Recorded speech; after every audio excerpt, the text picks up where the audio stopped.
밥상에서 가장 흔하지만 제대로 알고 먹으면 약이 되기도 하고 무심코 먹으면 탈이 날 수도 있는 채소, 바로 상추 이야기입니다. 고기쌈에 빠지지 않는 녀석이라 대수롭지 않게 여기기 쉽지만 상추 안에는 뼈를 채우고 잠을 부드럽게 불러주고 장을 깨끗이 쓸어주는 영양과 약성이 아주 골고루 담겨 있습니다. 다만 그냥 수돗물에 헹궈서 바로 먹었다가 배탈이 나거나 식중독까지 갈 수 있다는 점도 꼭 기억하시는 것이 좋습니다. 왜 그런지, 어떻게 씻고 보관해야 안전한지, 어떤 음식과 짝을 지어야 효능이 배가 되는지를 차근차근 풀어드릴 테니 끝까지 한번 들어보세요. 어렵지 않게 이해하기 편하시게 천천히 말씀드리겠습니다. 먼저 상추를 물만 흘려서 씻어서 바로 드시면 위험해질 수 있는 이유부터 살펴볼 텐데요. 상추 잎의 표면에는 사람의 머리카락보다 훨씬 가느다란 주름과 미세한 돌기가 빽빽하게 나 있습니다. 이곳이 바로 대장균을 비롯한 장내 세균이 숨기 좋아하는 장소인데요. 물살을 세게 틀어도 주름 사이 깊숙한 곳까지는 잘 닿지가 않고 밭에서 딴 뒤에 20에서 25도씨 정도의 실온에 잠시 놓여 있기만 해도 균이 폭발적으로 늘어날 수가 있습니다. 미국 듀크대 식품안전 연구팀이 실험한 결과에 따르면 씻은 상추를 실온에 30분만 두어도 대장균 수가 10배 가까이 늘었고, 반대로 4도씨 이하의 냉장에 30분간 넣었을 때는 균의 증식이 멈추거나 절반 이하로 줄었다고 합니다. 흐르는 물로 후다닥 씻어서 곧바로 접시에 올리는 것이 오히려 균을 살려서 몸속에 옮기는 셈이 되는 것이죠. 그렇다면 안전한 세척의 보관법은 어렵냐고요? 전혀 아닙니다. 단계를 4가지만 기억하시면 되는데요. 첫 번째는 한 장 한 장 잎을 떼서 미지근한 물에 약 5분 정도 담가두어서 묵은 먼지와 농약의 찌꺼기를 불려주시고요. 둘째는 흐르는 물에서 살살 흔들면서 씻되 밑동에서 잎 끝의 방향으로 쓸어내려서 주름의 안쪽까지 물이 스며들게 합니다. 셋째는 깨끗한 행주나 키친타월로 물기를 톡톡 눌러서 닦고 잎을 두세 조각으로 손으로 찢습니다. 잎을 자르거나 찢는 일을 꼭 하시는 이유가 있는데요. 상추가 손상이 되면 락투카리움이라는 흰색의 진액이 조금씩 배어 나오는데, 이 속에 든 락투신, 락투코피크린 등이 세균을 억제하고 신경을 부드럽게 해주는 성분이라서 잎을 통째로 둘 때보다 약 1.5배 이상 항균과 진정력이 높아진다는 보고가 있습니다. 그리고 네 번째는 밀폐 용기 바닥에 키친타월을 한 겹 깔고 그 위에 찢은 상추를 포개어 담은 뒤 뚜껑을 덮어서 냉장고 채소칸에 24도씨 영역에 넣습니다. 이렇게만 하시면 약 23일 동안 아삭함을 유지하면서 균 걱정 없이 드실 수가 있습니다. 상추를 제대로 씻어서 냉장한 뒤 먹으면 몸속에서는 그럼 어떤 좋은 일이 일어날까요? 첫 번째로 머리부터 발끝까지 열의 배치를 고르게 조절할 수가 있습니다. 한의서에는 상추가 심폐에 화를 내리고 기혈의 순환을 편안케 한다라고 기록이 되어 있는데요. 현대식으로 풀어보면 상추에 풍부한 칼륨, 마그네슘, 비타민C가 응집되면 혈관 내벽에 달라붙은 나트륨을 끌어내고 끝으로 몰리던 피를 온몸에 골고루 돌려준다는 뜻입니다. 혈압이 높아 얼굴이 화끈거리는 분, 더위만 오면 머리가 띵한 분이 상추를 꾸준히 드시면 몸은 시원한데 배는 따뜻하다는 느낌을 자주 말씀들을 하십니다. 두 번째 효능은 골다공증 예방인데요. 상추 100g에는 비타민 K가 하루 권장량의 약 절반 가까이 들어있습니다. 이 비타민 K는 칼슘을 뼛속 단백질과 접착시키는 일종의 접착제 같은 역할을 합니다. 칼슘만 많이 먹고 비타민 K가 모자라면 칼슘이 혈관 벽에 엉겨서 돌처럼 굳어버리는 반면에 둘을 같이 섭취하면 칼슘이 뼈로 쏙쏙 들어가서 뼈에 있는 구멍을 메꿀 수가 있습니다.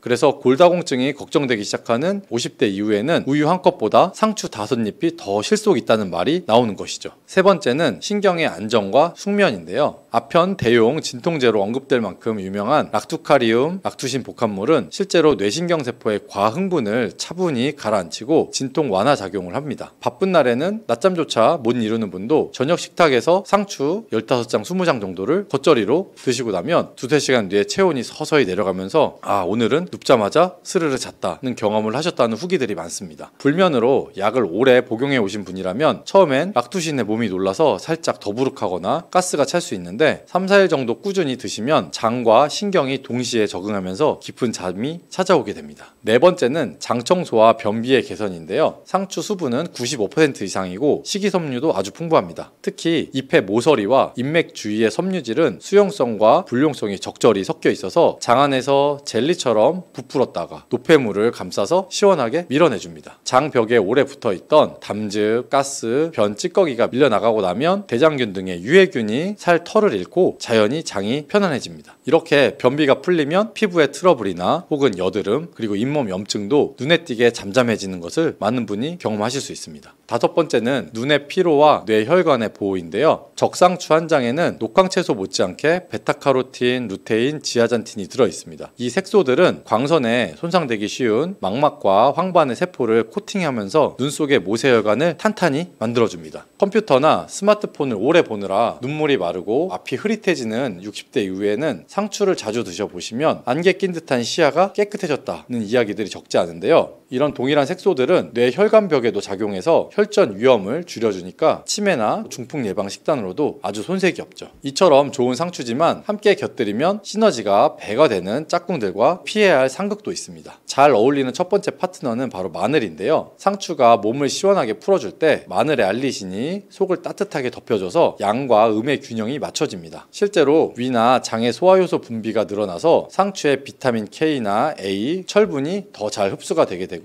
두 번째 파트너는 참기름인데요. 비타민 A와 K는 기름과 만나야 체내에서 흡수가 급격히 올라가는데 참기름 속의 불포화 지방산이 그 역할을 톡톡히 해줍니다. 상추 10장에 참기름 한 작은술만 뿌려도 흡수율이 거의 2배가 높아진다는 연구 결과가 있습니다. 세 번째 좋은 파트너는 바로 된장입니다. 된장 속의 프로바이오틱스, 아미노산이 상추가 끌어낸 장 속의 독소를 빠르게 분해해서 배출시키고 단백질까지 보충해주게 됩니다. 된장, 참기름, 살짝 곁들인 마늘 쌈이야말로 건강상 최고의 궁합 쌈이라 할 수 있습니다. 그리고 반대로 상극인 음식도 세 가지는 꼭 기억해 두시는 게 좋은데요. 첫째는 우유나 치즈 같은 유제품과 바로 붙여서 드시면 상추 속의 식물성 철분이 칼슘과 결합해서 흡수율이 크게 떨어지게 됩니다. 우유를 꼭 드셔야 한다면 한 끼 정도는 시차를 두시는 것이 좋고요. 두 번째로 산도가 매우 강한 식초 절임 혹은 매운 김치, 탄산음료를 같이 드시면 상추가 가진 알칼리 효과가 상쇄가 돼서 속쓰림이나 장의 자극이 심해질 수가 있습니다. 그리고 셋째로 오징어, 조개, 새우 등의 일부 해산물에는 아스코르빈산 산화효소가 들어있는데 효소가 상추의 비타민C를 분해해버리게 됩니다. 상추 비타민C의 면역 강화 효과를 기대하신다면 해산물과는 식사 시간을 나눠보시는 편이 유리하게 됩니다. 섭취 시에 이제 주의할 점도 빠뜨릴 수가 없는데요. 혹시 혈액 응고를 막는 와파린을 드시는 분은 비타민 K가 많은 상추를 하루에 한 10장 정도로 제한하시는 것이 좋고 때로는 주치의와 상의해 용량을 조정하셔도 괜찮습니다. 그리고 또 상추는 몸을 약간 차게 하는 성질이 있기 때문에 속이 냉하고 설사를 달고 사는 분은 날것으로 한 움큼씩 드시는 것보단 잎을 살짝 데쳐서 따뜻한 상추 나물로 드시면 탈 없이 드셔보실 수가 있습니다. 반대로 신장 투석을 받거나 칼륨 수치가 높은 분은 하루 장수를 약 절반가량 정도만 드셔보시는 게 좋은데요. 끝으로 상추가 좋다고 해서 그럼 집안의 온도를 잊고 상추만 챙기면 안 되겠죠. 끼니마다 기름진 고기, 탄수화물 양을 조금만 줄이고 그 여백을 상추와 다른 생채소로 채워 넣는 것이 건강 회복의 지름길입니다. 그럼 이제 오늘 배운 것을 한 끼 식탁에 한번 바로 옮겨볼까요? 아침에는 전날 밤 씻어둔 상추 5장에서 7장 정도를 꺼내서 찬물 한번 헹군 다음에 겉절이 양념을 살짝 조물조물 묻혀서 드세요. 양념은 다진 마늘 반 작은술, 참기름 한 작은술, 깨소금 약간, 천일염 아주 살짝 정도 넣어주시면 됩니다. 점심에는 나물 대신 상추를 가로 세로 1cm 정도 길이로 송송 썰은 다음 따끈한 현미 콩밥 위에 한 줌 얹고 된장국 국물을 2숟가락 휘둘러서 비빔밥처럼 드시면 씹는 재미도 아주 좋습니다. 저녁에는 고기 반찬이 생기면 상추 15장 정도를 미리 접시에 펴고 마늘, 무추부침, 된장을 곁들여서 쌈으로 드십시오. 잠들기 두어 시간 전이면 락투카리움이 서서히 작동해서 오늘은 약을 안 먹어도 눈이 감기네 하고 깨닫게 되실 수 있습니다. 하루에 상추 5장도 제대로 못 챙겨 드시던 분이 한 달만 꾸준히 실천하면 어떤 변화가 생길까요? 혈압약, 위장약, 수면제에 둘러싸여 지내던 분들도 소화가 좋아지니 반컵 정도가 줄었고 밤마다 아팠던 다리가 덜 당긴다. 아침 공복 혈당이 100 아래로 내려갔다는 얘기를 들려주시게 되는데요. 이렇게 몸이 맑아지면 마음 걱정도 덩달아서 줄어듭니다. 고기가 없는 밥상이 허전하시다면 고기 양을 절반만 줄이고 남은 빈자리를 상추나 부추, 양배추 샐러드로 한번 채워보세요. 변비나 불면, 골다공증, 그리고 혈관 건강이란 4마리 토끼를 한꺼번에 잡는 길 멀리 있지 않습니다. 마늘에 열을 가하게 되면 마늘 색이 점점 짙어지면서 결국에는 까맣게 변하는 흑마늘이 되는데요. 그 이유는 마늘 속에 있는 당류와 단백질인 아미노산이 반응을 하여 갈색을 띠는 멜라노이드인 색소가 만들어지기 때문인데요. 이 반응을 마이야르 반응이라고 합니다. 고기를 구우면 빨간색의 고기가 점점 희어지다가 갈색으로 변하는 반응과 같은 원리인 것이고요. 이렇게 흑마늘을 만들게 되면 생마늘보다 S알리시스테인 성분이 5배가 많아질 뿐만 아니라 새로운 항산화 물질들이 많이 만들어지게 됩니다. 또한 항암 효과가 뛰어난 폴리페놀이 생마늘에 비해서 4배 이상 많아지고 유액 분비를 촉진해 주어 소화도 잘 되게 하는 효능도 있기 때문에 잊지 말고 흑마늘을 만들어서 드셔보시기 바랍니다. 마늘은 요리할 때 많이 사용하는 재료인데요. 마늘을 얇게 썰어서 기름에 튀긴 마늘 튀김은 절대 드시면 안 됩니다. 기름에 마늘을 튀기면 마늘 향도 좋고 마늘의 매운맛은 없어지고 단맛이 좋아져서 남녀노소 좋아하는 식재료가 되기는 하는데요. 뜨거운 기름에 튀긴 마늘은 우리 몸에 좋은 항산화, 항암 물질들이 파괴가 되고 몸에 안 좋은 여러분, 마늘이 몸에 좋다는 사실은 너무나도 잘 알고 계시죠? 그런데 이것과 함께 먹으면 암과 치매에 걸린다니 깜짝 놀라셨나요? 아무리 몸에 좋은 마늘이지만 함께 먹으면 오히려 독이 되는 음식들도 있습니다. 그리고 마늘은 생마늘, 구운 마늘, 찐 마늘, 절인 마늘, 흑마늘 등 먹는 방법이 아주 다양하잖아요. 이렇게 먹는 방법에 따라서도 우리 몸에 주는 효능이 다르게 됩니다. 그리고 여기서 잠깐, 마늘 껍질은 대부분 먹지 않고 버리시죠. 마늘 껍질을 오늘부터 는 절대 버리지 마시길 바랍니다. 마늘 껍질을 왜 먹어야 하는지 그리고 또 어떻게 먹어야 하는지 알려드릴게요. 마늘과 절대 함께 드시면 안 되는 음식과 마늘과 함께 드시면 좋은 음식 그리고 마늘과 마늘 껍질의 효능까지 마늘에 대한 모든 것을 알려드릴게요. 마늘은 우리나라 사람들이 좋아하는 식재료죠. 한국농촌경제연구원이 발표한 자료에 따르면 우리나라 1인당 1년 동안 마늘 소비량이 7kg 정도인데요. 놀라지 마세요. 세계 평균은 0.8kg이랍니다. 우리나라 사람들이 마늘을 많이 먹는다는 거죠. 마늘을 많이 먹는다는 건 그만큼 건강한 식단을 먹고 있을 가능성이 높다는 사실이지만 먹는 방법에 따라서 오히려 독이 될 수도 있습니다. 여기서 마늘과 함께 먹으면 절대 안 되는 음식 첫 번째는 바로 빵입니다. 마늘빵 아시죠? 마늘이 발라져 있어서 달콤 쌉싸름한 마늘 맛도 나고 향긋한 향도 좋아서 즐겨 먹게 되는데요. 마늘이 있어서 몸에도 좋은 빵이라고 착각하고 즐겨 드실 수 있죠. 마늘빵은 많이 드시면 안 됩니다. 왜냐하면 빵의 재료인 밀가루는 탄수화물이 주 성분인데요. 밀가루의 고탄수화물은 소화 과정에서 당으로 분해가 되고 혈당 지수를 급격히 올리게 되며 이때 인슐린의 분비가 과도하게 나오게 됩니다. 이런 현상이 반복되게 되면 체내 인슐린 저항성이 높아지고 췌장을 망가뜨려서 당뇨를 유발할 수가 있는 것이죠. 그리고 이 당은 몸에 흡수되면서 지방으로 변하게 되고 쉽게 살이 찌게 되어 비만을 야기할 수도 있습니다. 또한 밀가루로 빵을 만들면 글루텐이라는 단백질이 생성이 되는데 이 글루텐은 소화불량, 복통, 변비 등의 증상을 유발할 수가 있죠. 이뿐 아니라 글루텐이 몸에 들어오면 장에서 에소루핀이라는 성분이 만들어지는데 이 에소루핀은 중독성이 강해서 밀가루 중독을 일으켜 빵 같은 밀가루를 과다하게 섭취하게 만든다는 것입니다. 마늘이 아무리 좋은 성분으로 항암작용, 항염증 작용을 한다고 해도 마늘빵으로 드신다면 아무 소용이 없게 됩니다. 그럼 마늘은 어떻게 먹어야 마늘의 효능을 극대화할 수 있을까요? 마늘은 생으로 드실 때도 물론 좋지만 익혀서 드실 때 더욱 좋습니다. 몸에 보약이 되는 마늘 먹는 법을 알려드릴게요. 첫 번째는 마늘밥입니다. 국립농업과학원에 따르면 마늘의 S알리시스테인 함량을 조리법에 따라서 조사한 결과 생마늘일 때 S알리시스테인 함량이 2.77mg 정도가 되었고 삶기 시작한 후에 30분 정도 지나면 4.92mg이 되었으며 1시간이 지났을 때는 9.16mg으로 생마늘에 비해 무려 4배 이상 많아진다고 했습니다. 뿐만 아니라 121도의 온도에서 1시간 동안 마늘을 쪘을 때 S알리시스테인 함량이 50.24mg으로 생마늘보다 18배 정도나 높다고 연구 결과를 발표했습니다. 따라서 마늘을 드실 때는 1시간 이상 끓여서 드시는 것이 좋겠죠. 이런 방법이 번거로우시다면 추천드리는 방법이 바로 마늘밥입니다. 밥을 할 때 마늘을 넣는 건데요. 1인분을 할 때 마늘을 한 3, 4알 정도씩 넣어서 밥을 하시면 됩니다. 현미가 있다면 현미를 넣은 마늘밥을 하시면 더욱 좋은데요. 현미 속에는 티아민이라는 성분이 있는데 마늘의 S알리시스테인과 현미의 알리티아민 두 가지 성분을 모두 섭취하여 항암 효과뿐 아니라 피로회복, 근육통 완화에도 좋은 밥이 되는 것이죠. 그럼 마늘밥을 하기 위해 마늘을 까고 나면 껍질은 어떻게 하셨나요? 다 버리셨죠? 오늘부터는 절대 버리지 말기 바랍니다.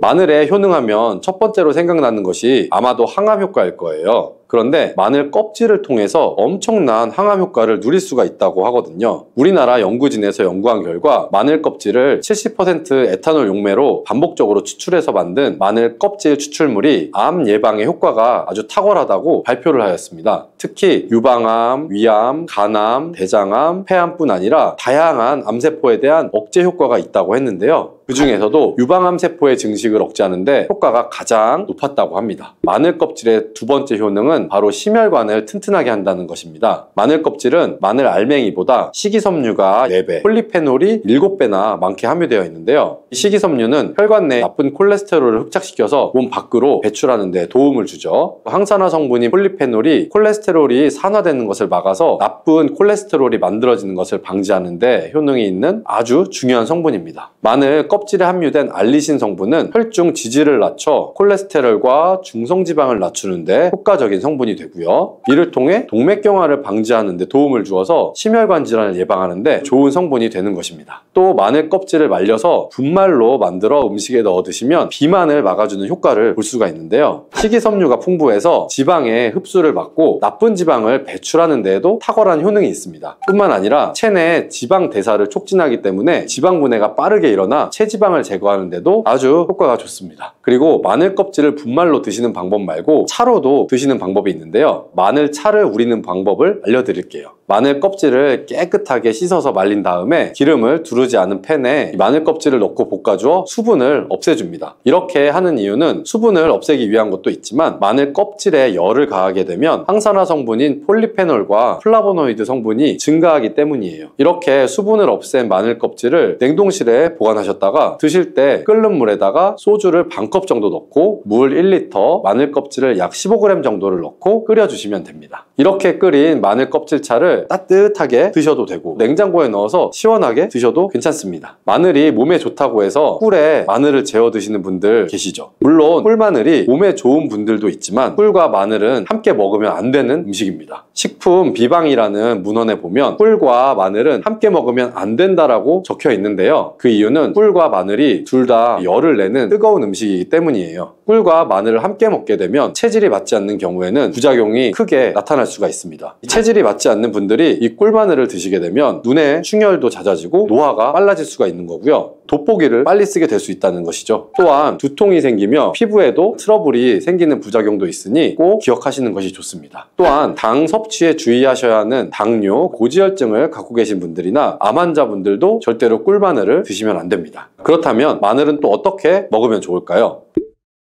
바로 다양한 쌈 채소와 함께 드시는 것을 추천해 드리는데요. 마늘의 매운맛을 내는 알리신 성분이 혈관을 건강하게 해서 암을 예방하고 쌈 채소를 통해 다양한 비타민과 무기질을 섭취하며 풍부한 항산화 물질도 섭취해서 몸의 활성산소를 제거하고 혈관을 깨끗하게 해 노화를 방지하고 활력이 넘치는 건강한 몸이 될 수 있는 것이죠. 그런데 마늘을 반찬으로 만들어 드실 때 절대 드시면 안 되는 것이 있습니다. 그것은 바로 마늘 장아찌입니다. 아니 마늘 장아찌가 왜? 라고 의문이 생기는 분들이 계실 텐데요. 모든 마늘 장아찌가 안 되는 것은 아니고요. 바로 설탕이 많이 들어간 마늘 장아찌는 만들어 드시면 안 됩니다. 시중에 판매되는 마늘 장아찌에는 설탕이 많이 들어가 있을 가능성이 높기 때문에 가급적이면 사 드시지 않는 것이 좋고요. 몸에 좋은 마늘도 설탕과 함께 먹으면 오히려 독이 될 수 있기 때문인데요. 설탕이 많이 함유된 마늘 장아찌를 드시게 되면 혈당이 급격하게 오르고 인슐린 저항성이 높아져서 혈액 속에 중성지방이 많아져 혈액을 끈적하게 만들게 되겠죠. 또한 설탕을 많이 섭취하게 되면 뇌에서 기억력을 담당하는 해마의 크기를 줄어들게 합니다. 나중에 기억력이 떨어지고 나아가 치매를 일으키는 것과도 연관이 될 수가 있죠. 집에서 마늘 장아찌를 담가 드실 때에는 설탕을 넣지 마시고 건강한 식재료를 사용하시는 것이 좋겠죠. 마늘을 건강하게 드실 수 있는 또 다른 방법은 흑마늘을 추천해 드립니다. 마늘에 열을 가하게 되면 마늘 색이 점점 짙어지면서 결국에는 까맣게 변하는 흑마늘이 되는데요. 그 이유는 마늘 속에 있는 당류와 단백질인 아미노산이 반응을 하여 갈색을 띠는 멜라노이드인 색소가 만들어지기 때문인데요. 이 반응을 마이야르 반응이라고 합니다. 고기를 구우면 빨간색의 고기가 점점 휘어지다가 갈색으로 변하는 반응과 같은 원리인 것이고요. 이렇게 흑마늘을 만들게 되면 생마늘보다 S알리시스테인 성분이 5배가 많아질 뿐만 아니라 새로운 항산화 물질들이 많이 만들어지게 됩니다. 또 또한 항암 효과가 뛰어난 폴리페놀이 생마늘에 비해서 4배 이상 많아지고 위액 분비를 촉진해 주어 소화도 잘 되게 하는 효능도 있기 때문에 잊지 말고 흑마늘을 만들어서 드셔보시기 바랍니다. 마늘은 요리할 때 많이 사용하는 재료인데요. 마늘을 얇게 썰어서 기름에 튀긴 마늘 튀김은 절대 드시면 안 됩니다. 기름에 마늘을 튀기면 마늘 향도 좋고 마늘의 매운맛은 없어지고 단맛이 좋아져서 남녀노소 좋아하는 식재료가 되기는 하는데요. 뜨거운 기름에 튀긴 마늘은 우리 몸에 좋은 항산화, 항암 물질들이 파괴가 되고 몸에 안 좋은 탄수화물만 남는 음식이 되게 됩니다. 마늘을 튀길 때 사용하는 기름은 오메가6 지방산이 많은 식용유를 사용하게 되는데요. 이런 기름을 많이 먹게 되면 몸 안에 지방산 불균형이 일어나기 때문에 염증 수치가 높아질 수가 있습니다. 또한 튀긴 마늘을 섭취하게 되면 당독소 또한 높아져서 결국 우리 몸에 인슐린 저항성이 높아지는 악영향을 주는 것이죠. 만약에 기름에 튀긴 마늘을 드시고 싶다면 한 가지 방법이 있는데요. 그것은 올리브유를 사용하시고 불을 오래 가열하지 말고 살짝만 가열하여 마늘도 튀기듯이 오래 하지 말고 살짝 익혀서 드시면 향도 좋고 몸에도 좋은 마늘을 드실 수가 있습니다. 올리브유를 이용한 마늘을 드시는 방법을 하나 더 알려드릴게요. 그것은 올리브유에 마늘을 재워서 먹는 방법인데요. 먼저 마늘을 끓는 물에 넣어서 5분 정도 데쳐주시면 되고요. 소독된 병에 마늘을 담고 여기에 올리브유를 가득 담아줍니다. 이때 통후추를 조금 넣어주시면 풍미를 더욱 높일 수가 있고요. 올리브유와 마늘이 만나서 항산화 성분, 항암 물질이 극대화가 돼서 혈관을 튼튼히 하고 혈전 생성을 막고 혈류를 원활하게 해줘서 치매를 예방하는 효과도 생기고요. 심장마비나 뇌졸중까지 예방할 수 있는 보약이 되는 것입니다. 이렇게 만든 마늘 올리브유 절임은 반찬으로 드셔도 좋고 또 생선 요리를 할 때 이 마늘을 깨서 생선에 발라주면 생선 비린내도 잡아줄 뿐 아니라 마늘과 올리브유의 풍미가 더해져서 더욱 맛있는 요리가 될 수 있으니 참고하시면 좋겠습니다.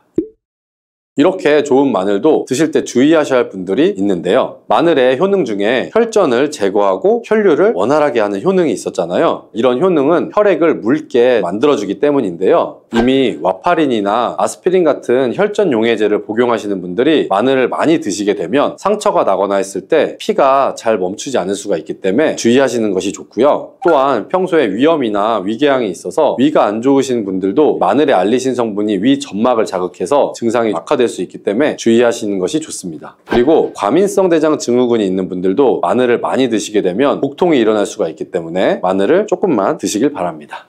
고혈당과 같은 당뇨의 경우 약물로도 일정 수치는 조절할 수 있지만 약물 단독으로 치료하는 게 절대 쉬운 일이 아닙니다. 하지만 더 큰 문제는 당뇨 예비군입니다. 기준 전당뇨 인구수가 약 1,500만 명인 점을 감안하면 당뇨병을 앓고 있거나 당뇨병 위험에 노출되어 있는 인구수는 약 2천만 명 이상이라고 보여집니다. 와, 정말 심각한 수치가 아닐 수가 없어요. 당뇨는 인슐린 저항성을 계산해야 되는 질병이기 때문에 음식 한 가지만 조절한다고 해결되는 경우는 절대 아닙니다. 그렇다면 일상 속에서 인슐린 저항성을 개선하고 당뇨를 예방할 수 있는 방법은 무엇이 있을까요? 건강한 습관이 항상 나를 만든다. 건강한 삶을 원하시면 지금 바로 구독을 눌러주세요.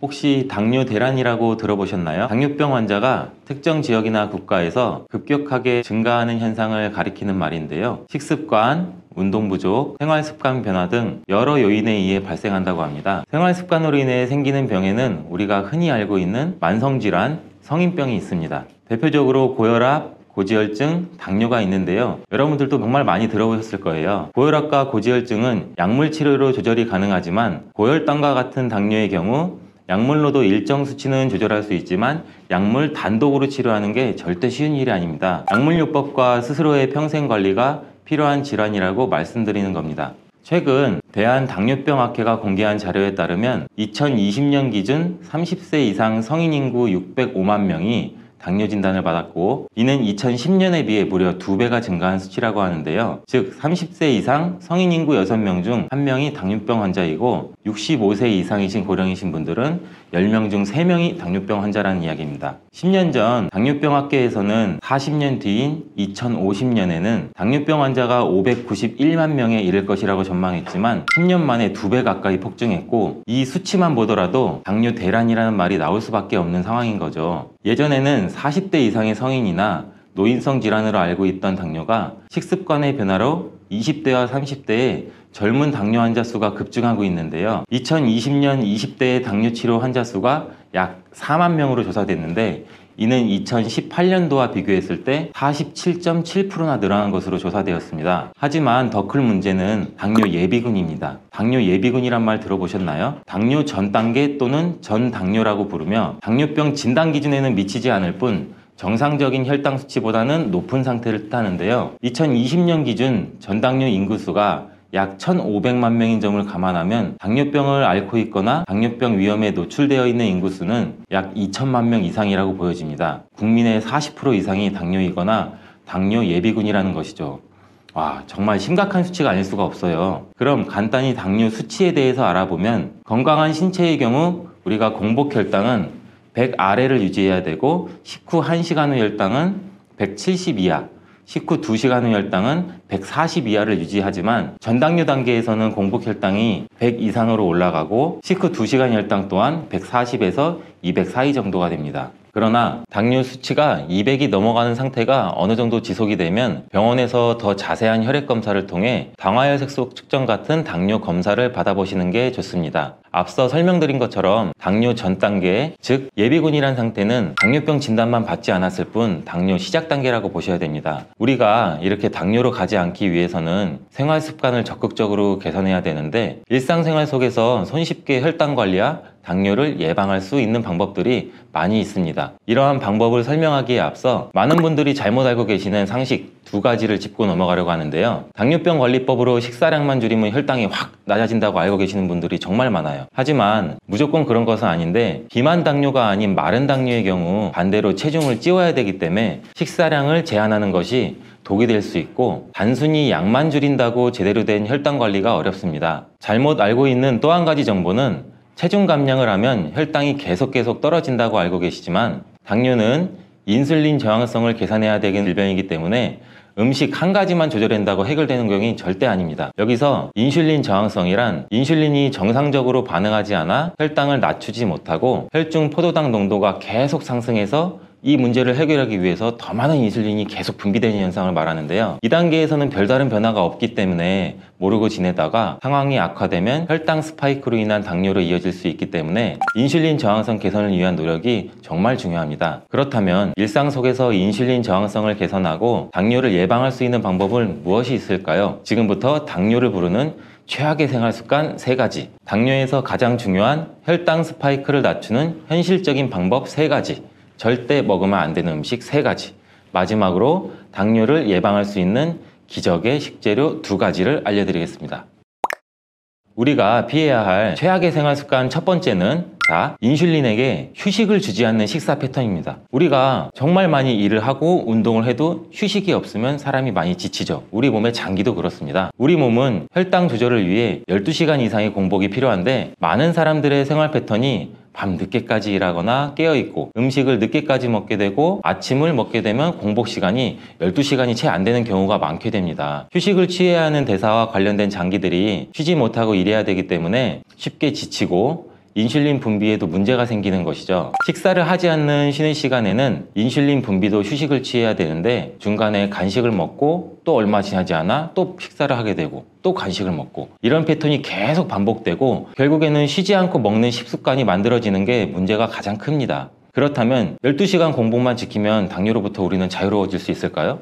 절대 그렇지 않습니다. 앞서 말씀드린 것처럼 운동, 수면, 스트레스 이러한 복합적인 생활습관 관리가 정말 중요하게 필요한데 당뇨를 부르는 최악의 습관 2번째가 바로 스트레스 방치와 불규칙한 수면입니다. 많은 분들이 당뇨는 약 잘 챙겨 먹고 나는 음식은 좋은 음식 먹을 거야, 운동으로만 관리하면 된다고 생각해서 수면과 스트레스 관리는 전혀 신경 쓰지 않는데요. 다양한 연구 결과에 따르면 수면은 혈당 조절에 아주 긍정적인 영향을 미치고 우리 몸의 호르몬 분비와 신진대사에 직접적으로 연관이 있다고 합니다. 깊은 수면 단계에서는 인슐린이 정말 효율적으로 작용하지만 수면 부족 상태에서는 코르티솔이라는 성분이 호르몬 분비를 증가시켜 혈당 수치기를 올리기도 하는데요. 이러한 코르티솔이란 우리가 스트레스를 받을 때 분비되는 호르몬의 한 종류입니다. 그럼 스트레스는 어떤 영향을 줄 수 있을까요? 독일의 한 연구소에서는 29세부터 66세 근로자 5,300명을 대상으로 12년간 조사한 결과 연구 진행 중 300명이 당뇨 진단을 받았는데 이러한 스트레스로 고통받는 사람은 그렇지 않은 사람에 비해 당뇨에 걸릴 확률이 무려 45%나 높았다고 합니다. 마지막으로 당뇨를 부르는 최악의 습관은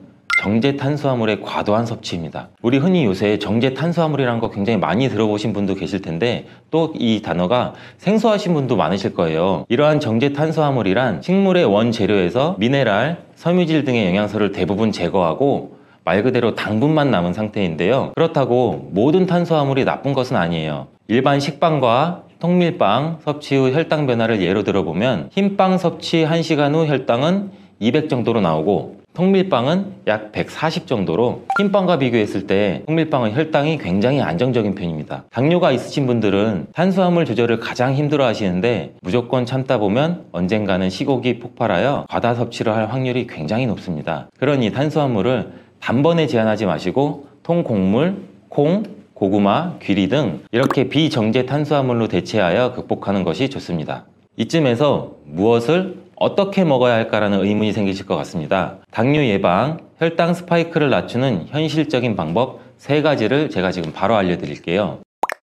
첫 번째는 거꾸로 식사법입니다. 탄수화물보다 단백질, 식이섬유 등을 먼저 섭취해서 혈당이 급격하게 빠르게 오르는 것을 막는 건데요. 전문가들은 고기보다는 채소, 밥, 빵보다는 생선 순서로 식사하는 것을 권장했고 흰 쌀밥보다는 잡곡밥 섭취를 권했습니다. 또 다른 방법으로는 미국에 있는 하버드 공중보건대에서 추천하는 접시 식사법이 있는데요. 이 접시 식사법이란 이렇게 넓은 접시에 4분의 1은 통곡물, 나머지 빈 부분은 단백질과 과일과 채소로 채워서 식사하는 방법입니다. 자, 두 번째로 식후 바로 움직이기. 대부분의 현대인들이 식사 후 엘리베이터를 타거나 차를 타고 이동해도 회사에 도착하면 바로 자리에 앉아 일을 시작하죠. 저만 해도 그래요. 제가 일하고서 나서 밥 먹고 여러 군데를 돌아다니기도 하는데 대부분이 자리에 와서 쉬거나 앉거나 컴퓨터를 하거나 이 패턴이 굉장히 안 좋은데요. 이 패턴만 해도 먹은 것에 비해 움직이는 시간이 현저히 낮아 식사 시간에 올라간 혈당이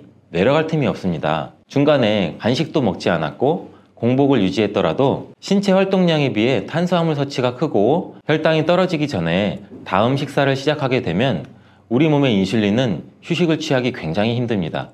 그렇기 때문에 먹는 양, 먹는 종류와 상관없이 식사하시고 계단을 오른다든지 잠깐이라도 산책을 하는 것이 매우 중요합니다. 마지막으로 3번째는 최악의 습관에서 언급되었던 정제 탄수화물을 피하는 것입니다. 실제로 탄수화물 섭취 후 혈당이 올라가기 때문에 당뇨 환자들은 모든 탄수화물을 극단적으로 제한하는 경우가 있습니다. 극단적으로 끊고 쌀밥 안 먹어. 이렇게 갑자기 끊으면 오히려 우리 몸에 더 나쁜 악영향을 미치게 되는데요. 쌀을 무조건 끊어야 된다는 생각에 쌀 대신 단백질 위주의 식단을 하시는 분들도 굉장히 많습니다. 그런데 우리나라에서 쌀 소비량이 줄고 있는 것에 비해 당뇨 환자 수는 굉장히 늘고 있다고 하니 단순히 탄수화물 섭취의 문제가 아니라고 생각됩니다. 앞서 말씀드린 것처럼 탄수화물이 문제가 아니라 흰 설탕, 흰 밀가루, 이러한 정제 탄수화물이 문제가 되기 때문에 정제 탄수화물을 철저하게 끊으시는 게 굉장히 중요합니다. 탄수화물 중단이 어려우신 분들은 비타민, 무기질, 영양소가 풍부하며 섬유질이 많아 우리 몸에 쌓이는 나쁜 콜레스테롤 수치를 낮춰주는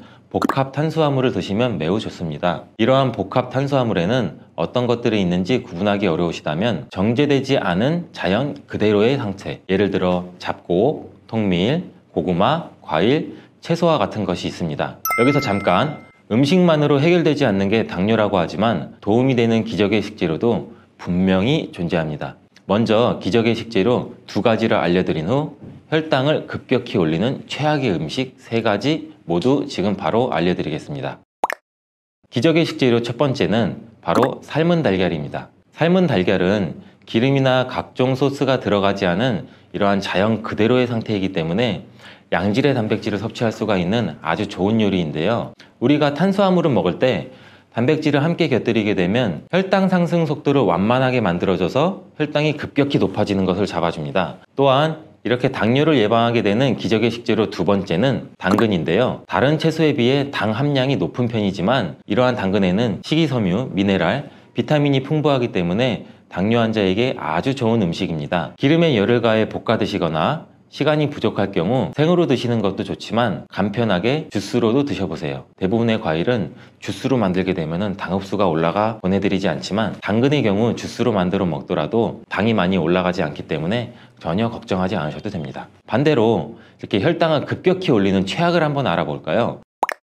첫 번째는 말린 과일입니다. 이러한 말린 과일이 생과일 자체로는 문제가 별로 없지만 과일을 말리게 되면은 당지수가 급격히 높아지고 포만감도 별로, 그리고 또 이걸 많이 먹게 되면 당연히 당 수치도 굉장히 높아집니다. 혈당을 올리는 최악의 음식 두 번째는 음료인데요. 우리가 쉽게 접할 수 있고 쉽게 마실 수 있는 다양한 음료에는 굉장히 많은 양의 설탕이 들어가 있습니다. 우리가 아무리 흔히 접할 수 있는 음료더라도, 좋은 성분이 많이 들었더라도 이 음료가 굉장히 맛이 없고 쓰면은 손이 가지 않잖아요. 아이들도 마찬가지고 성인들도 마찬가지고, 이러한 비타민 음료 한 병에는 각설탕이 8개나 들어간다고 하니 우리가 아무리 식단 관리를 했더라도 음료 한 잔에 혈당이 급격하게 오를 수 있습니다. 그럼 우리가 흔히 생각하는 제로 음료는 괜찮지 않을까요? 설탕이 들어가지 않았다고 해서 제로슈가라고 이름이 붙었지만 드셔보면 분명히 단맛을 느낄 겁니다. 인공 감미료가 첨가되어 있기 때문인데요. 이러한 제로 음료는 당뇨와 상관없냐는 질문에 건강보험 심사평가원에서 혈당에는 큰 영향을 주지 않는다라고 발표했었지만 2021년 다시 영향을 준다고 답변을 번복하는 일이 있었습니다. 또한 당뇨병 학회에서도 열량 없는 인공 감미료는 혈당 개선 효과를 보여주지 못했다고 발표했습니다. 마지막 세 번째는 어떤 것이 있을까요? 바로 우리가 굉장히 많이 먹고 저도 좋아하는 달달한 믹스커피인데요. 설탕이 안 좋다고 하는 이유 중 하나가 정제된 탄수화물이고 혈당을 급격히 올리기 때문인데, 이러한 믹스커피에는 설탕이 약 1.5스푼 정도 들어가 있습니다. 육안으로 봤을 때는 굉장히 적은 양이지만 하루에 믹스커피 여러 잔을 마시거나 꾸준히 마셨을 때는 혈당에 영향을 끼칠 수가 있기 때문에 카페인 섭취를 위함이라면 아무것도 첨가되지 않은 아메리카노를 추천드립니다. 이렇게 우리 몸을 지키기 위한 습관과 음식에 대해 알아보았는데요. 모두가 똑똑하고 현명한 생활 습관과 식습관으로 건강한 하루하루를 보냈으면 좋겠습니다. 증상이 심해지면 당누수증후군이라는 질병도 발병이 되고, 이런 증상이 나타나면 독소들이 혈액을 타고 돌아다니게 되고 악순환이 반복이 되는 거죠. 그래서 장이 안 좋아지면 피부에 염증도 일으킬 수가 있고 아토피와 같은 면역력이 이제 과잉되거나 면역력의 불균형 증상을 일으킬 수 있게 되는 거죠. 이렇게 사과를 드시면 이런 증상을 예방해 장이 건강해져 피 노화를 촉진시키기도 하는데, 이러한 활성산소를 제거해 주는 게 우리가 흔히 알고 있는 항산화 영양제라고 해요. 그 항산화 영양소도 건강한 습관이 항상 나를 만든다. 건강한 삶을 원하시면 지금 바로 구독을 눌러주세요. 매일 사과 한 개를 먹으면 병원에 가지 않아도 된다는 말은 많이들 들어보셨죠? 그만큼 사과가 갖고 있는 효능이 굉장히 많은데, 사과는 그만큼 우리 몸을 건강하게 하는 많은 영양소가 들어 있습니다. 사과는 꼭 아침에 먹어야 돼, 엄마가 일어나면 아침에 사과 먹고 가, 이런 거 많이 하시죠? 꼭 아침에 먹어야 된다고 하는 사람들도 많은데 그 말이 정말 사실일까요? 정답은 그렇지 않다입니다. 그 이유를 보면 사과에는 신맛, 상큼한 맛이 나죠. 바로 사과 안에는 유기산이 풍부하기 때문인데, 그래서 유기산 때문에 신맛이 나는 것이에요. 이 유기산은 우리 몸에 이로운 정도 있지만 평소에 속쓰림이 자주 있거나 위염, 식도염이 있는 분들이 아침에 공복에 사과를 먹게 되면 우리 몸의 위 점막에 심한 자극을 줄 수 있어요. 빈속에 안 그래도 속이 쓰리신 분도 많은데, 음식물이 있을 때 위 안에서 위산이 분비되고 위액이 분비돼야 중화가 되면서 우리 위도 코팅이 되고 건강한데, 음식이 없을 때 위산이 분비되면 오히려 위벽을 깎아먹게 되는 효과를 나타내거든요. 그래서 평소에 위가 약하거나 위염이 있으신 분들, 역류성 식도염이 있으신 분들, 이러신 분들 같은 경우에는 공복에 사과를 드시는 게 오히려 독이 될 수가 있습니다. 또한 마늘과 파 같은 음식은 열을 내는 음식이라고 하면, 우리 사과는 우리 몸을 차갑게 하는 과일이라서 몸이 찬 분들은 사과를 드실 때 또 주의를 하셔야 돼요. 위염 같은 증상이 있는 분들은 공복에 사과를 드시면 사과가 소화도 되지 않고 설사를 하게 될 가능성도 높고, 평소에 아랫배가 차거나 손발이 차서 수족냉증에 걸리신 분들도 많으시고 혈액순환도 안 되고, 또 생리기간 중에 있으신 여성분들도 사과를 드실 때는 주의하셔야 됩니다. 이런 분들이 사과를 드실 때는 아침에 공복보다는 아침 식사 후에 드시는 게 좋고, 사과를 보관할 때도 보통 냉장고에 보관했다가 차게 해서 꺼내 드시잖아요. 냉장고에서 꺼낸 사과를 바로 드시면 시원하고 아삭해서 맛있죠.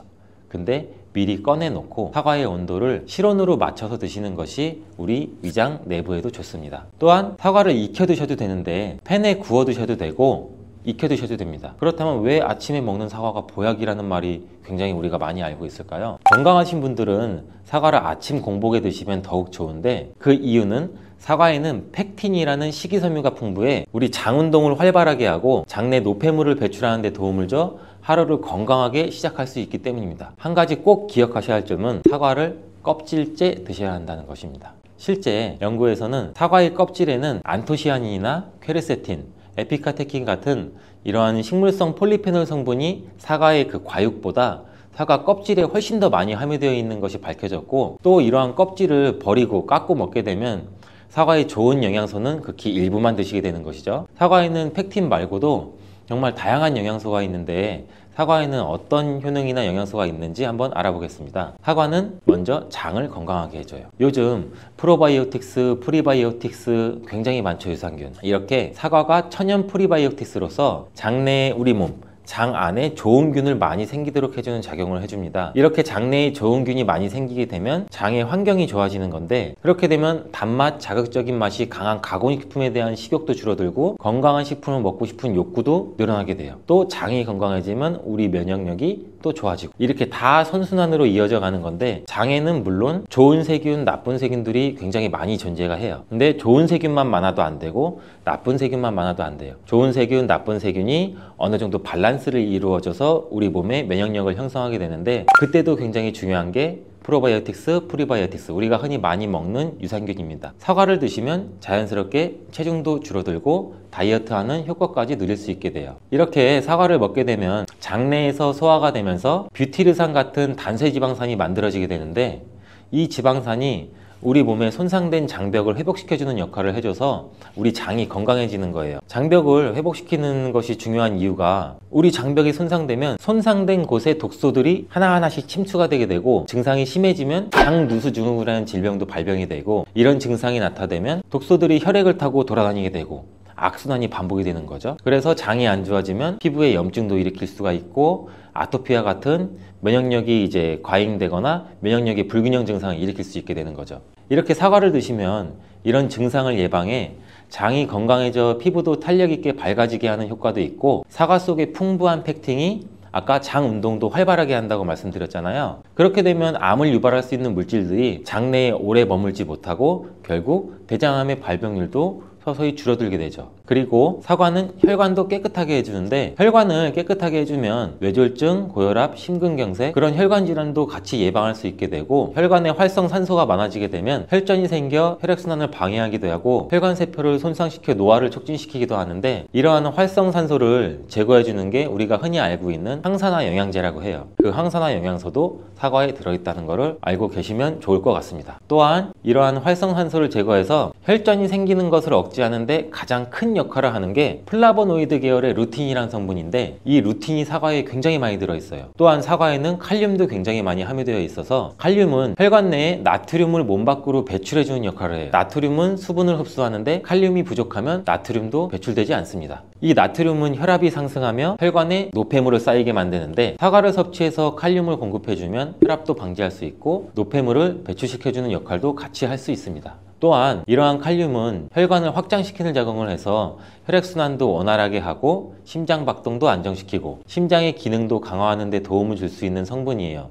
근데 여기서 한 가지 주의할 점을 알려드릴게요. 활성산소가 혈관을 손상시킨다고 했잖아요. 근데 사과를 잘못 드시면 오히려 활성산소가 굉장히 많이 생기게 돼요. 바로 갈변된 사과를 드시는 것입니다. 사과를 먹고 남게 되면 밀폐 용기에 담아 보관했다가 나중에 드시는 경우 굉장히 많잖아요. 그때 우리가 단면이 사과가 갈색으로 변하게 되는데, 이는 공기 중에 산소와 만나서 산패돼서 갈색으로 변한 것이거든요. 이렇게 산패된 사과를 드시면 활성산소를 제거하는 것이 아니라 오히려 활성산소를 증가시켜 혈관 건강에 악영향을 줄 수 있으니까, 갈변된 사과는 그 부분은 바로 잘라내고 드시는 것을 추천드립니다. 또한 사과의 이로운 점 중 다른 하나는, 사과는 혈당을 조절해서 당뇨를 예방하고 회복하는 데에도 도움을 줄 수가 있어요. 당뇨가 있으신 분들은 과당이 혈당을 올려 안 좋다고 알고 계시잖아요, 굉장히 많은 분들이. 근데 사과는 오히려 혈당을 조절해 주기 때문에 당뇨가 있으신 분들은 사과를 드셔야 됩니다. 식사하기 30분 전에 사과를 드신 후에 식사를 하시면 혈당이 급격하게 오르는 혈당 스파이크 현상도 막을 수가 있어요. 사과에 단맛 때문에 당뇨가 있는 분들이 사과를 드시는 것을 꺼려 하시는데, 사과에는 단맛도 있지만 혈당은 올리는 GI 지수가 36으로 혈당 지수가 낮은 과일이에요. 근데 혈당 지수가 높은 과일이 뭔지 아세요?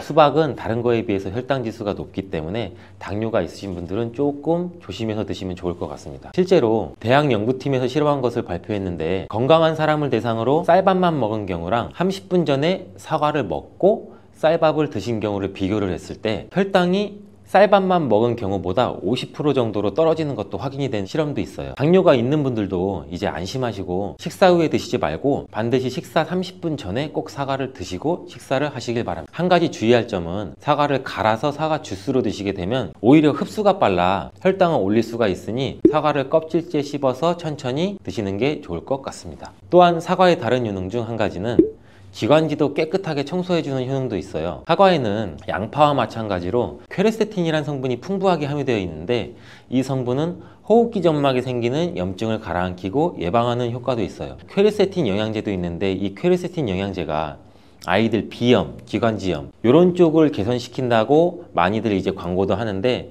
이처럼 퀘르세틴이 우리 몸에 있는 염증도 굉장히 많이 잡아주거든요. 이런 물질들이 사과 속에도 같이 함유되어 있다는 것을 기억하시기 바라겠습니다. 그리고 폐기관지에 모세혈관도 튼튼하게 만드는 걸 도와주고 천식이 있거나 기관지가 약한 분들이 미세먼지 때문에 기침이 많이 나고 목에 가래가 많이 낄 수가 있는데 이런 분들도 사과를 꾸준히 드시면 호흡기가 부드러워져 불편함도 많이 해소할 수 있게 됩니다. 한 연구에서는 매주 4개에서 5개의 사과를 먹는 가정의 자녀가 매주 1개 이하의 사과를 먹는 가정의 자녀보다 천식의 걸릴 확률이 50% 정도나 낮았다고 발표한 적도 있고 사과가 그만큼 천식과 호흡기 건강에 좋다는 것이 증명된 거죠. 이렇게 좋은 사과도 함께 먹으면 절대 안 되는 음식이 있는데 바로 궁합이 안 맞는 거예요. 그 음식을 알아볼 텐데 바로 우유, 요거트, 치즈 이런 유제품류예요. 여러분 놀라셨죠? 유제품이랑 사과를 아침에 굉장히 많은 분들이 같이 함께 드시고 계시는데 요새 샐러드 같은 것도 많이 드시면서 샐러드에 사과도 넣고 드레싱으로 요거트랑 치즈도 붓고 이러한 경우가 많은데 유제품과 사과를 함께 드시면 사과의 비타민C가 우유에 부족한 영양성분을 보충해줘서 좋은 것으로 대부분 많이 알고 계시는데 이런 내용이 전혀 틀린 것은 아니에요. 근데 소화기능이 약하신 어르신분들이나 위염, 식도염 같은 증상이 있으신 분들은 이렇게 드시면 안 돼요. 영상 초반에도 제가 잠깐 말씀드렸듯이 이런 증상이 있는 분들은 유제품과 사과를 함께 드시면 그 증상이 더욱 악화되는데 그 이유는 사과의 유기산과 우유의 카제인이라는 성분이 만나게 되면 엉기는 현상이 일어나서 이게 덩어리가 져요.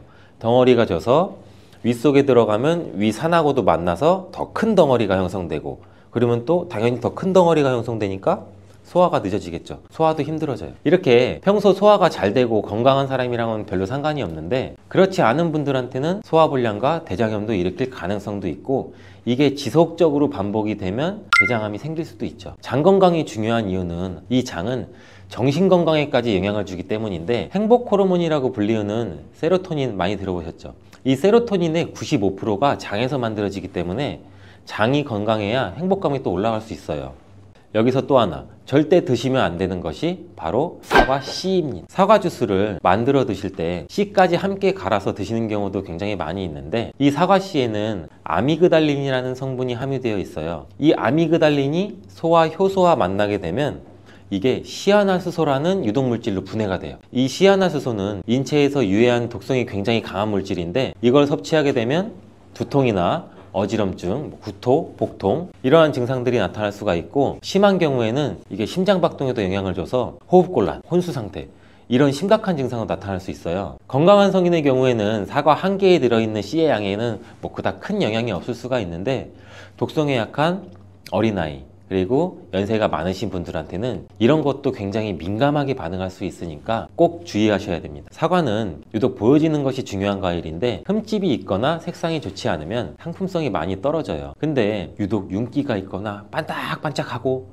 빨갛고 색상이 짙은 사과는 웬만하면 피하는 게 좋아요. 간혹 유동 파라핀이라는 식품 첨가물을 사용해서 사과 위에 이렇게 이쁘게 보이게 코팅 처리를 한 사과일 수가 있는데 이 유동 파라핀을 섭취하게 되면 복통과 설사를 일으킬 수 있고 지용성 비타민의 흡수도 감소시킨다고 알려져 있어요. 요새는 이런 일이 거의 없긴 하지만 혹시나 사과가 너무 윤기가 흐르거나 만졌을 때 약간의 끈적임이 있다면 드시기 전에 살짝 의심 한번 해보시고 껍질을 깨끗하게 세척하고 드시거나 껍질을 벗기고 드시는 것이 안전하겠습니다. 사과와 함께 드시면 보약이 되는 음식도 있는데요. 바로 비트와 당근입니다. 굉장히 유명한 주스 아시죠? ABC가 바로 사과, 비트, 당근 애플, 비트, 캐럿 이 세 가지를 갈아서 만든 주스인데 사과, 당근, 비트를 함께 드시게 되면 영양소의 흡수율이 굉장히 증가하고 서로의 시너지를 굉장히 크게 나타내요. 이 서로의 영양소를 보완해줘서 더욱 건강하게 드실 수가 있는데 또한 식이섬유가 폭발적으로 증가해서 장운동을 촉진하고 변비 예방도 탁월해져요. 그리고 사과, 당근, 비트 이 세 가지는 모두 강력한 항산화 물질이 풍부해서 체내에 있는 활성산소를 제거해서 세포의 노화도 방지해주고 몸에 활력을 불어넣어 줄 수도 있는 거예요. 함께 먹으면 보약이 되는 음식으로도 고구마도 있습니다. 이 고구마에는 베타카로틴이라는 성분이 풍부해서 항암작용과 함께 면역력도 같이 강화해 주는데 혈관 건강에도 도움을 줄 수가 있어요. 고구마를 드시면 소화가 잘 안 되는 증상도 나타날 수가 있는데 이게 왜 그러냐면 고구마 속에 함유되어 있는 아마이드라는 성분이 장에서 이상 발효를 일으켜서 가스가 차고 소화불량 증상도 같이 나타나는 건데 이때 같이 사과와 함께 드시면 사과에 함유된 펙틴이 아마이드의 이상 발효 증상을 억제해서 가스가 차는 증상을 발생하지 않도록 도와주게 돼요. 또한 이러한 사과의 효능 중 하나인 혈관을 깨끗하게 하는 것을 고구마의 베타카로틴이 도와줘서 이 효능이 극대화가 돼서 건강에 정말 좋은 음식 궁합도 될 수 있답니다.